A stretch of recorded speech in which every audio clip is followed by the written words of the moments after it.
Hi, my name is Lessia Scott. I'm originally from Russia.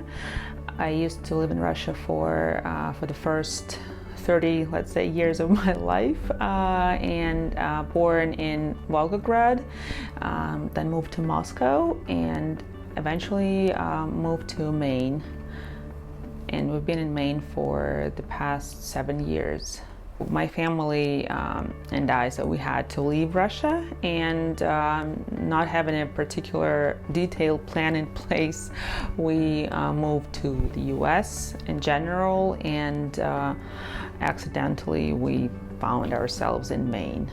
I'm currently HR director with one of Maine's nonprofits, and I've been in HR back in Russia, so generally, I mean, the total experience is about 15 years now in HR, and again, thankfully, I was able to continue building my career here in Maine.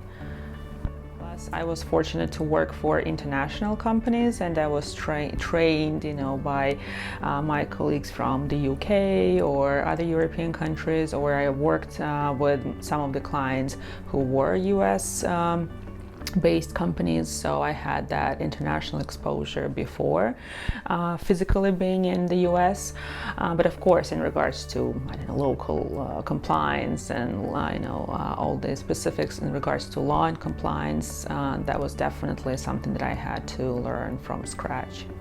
I mean, I remember us coming to New York as tourists, several years ago. We moved, and again, I think you're familiar with New York and the feel of the city. So for us, New York felt very quiet. So you can imagine that. Of course, Portland felt very, very quiet. And but it's actually now at first we didn't appreciate it as much as we do now.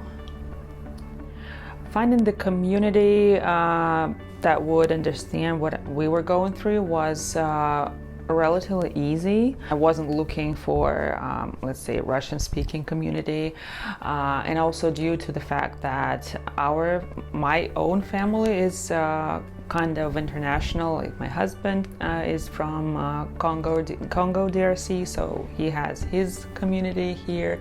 However, again, both of us are really open, so we're not looking and have never been looking for any particular community in regards to the country of origin. So we're mostly open to anyone, and of course when you're talking to other immigrants, so you can definitely find a lot of things in common, regardless what country in particular you're coming from. And I think again, probably my husband was the key connector with any immigrant communities, just because again, he had that opportunity, and he had actually to connect, because he had to study English, which he had to do from scratch. Again, he didn't speak any English when we moved, unlike myself. So I could speak English, so I didn't have to proactively connect to those resources. And plus, again, as I mentioned, I was going through some challenges internally, so I didn't really feel like connecting with anyone at that point.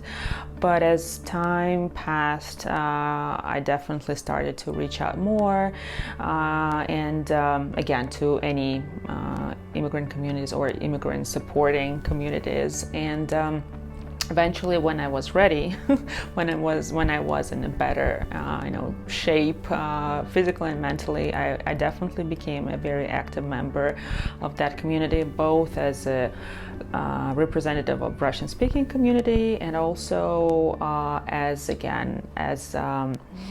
professional representing international professionals in Maine, and also as an employer, working with immigrant communities. So it was definitely a 360, I would say, approach, from different angle. And generally, it's easy to connect if you want to, or even if you're you don't realize how much you want to, but it's just really, you just start from one step, and it develops pretty rapidly into something bigger. So I need to be honest, this is probably the first time I've ever felt that feel of shame for my country, and that was the first time when I started like pausing, while answering the question, where are you from? That really never happened before, and that's a very hard experience for myself, and I know for a lot of community members. I hope that everything what's happening now won't affect again, Russian immigrants in Maine, to put it short.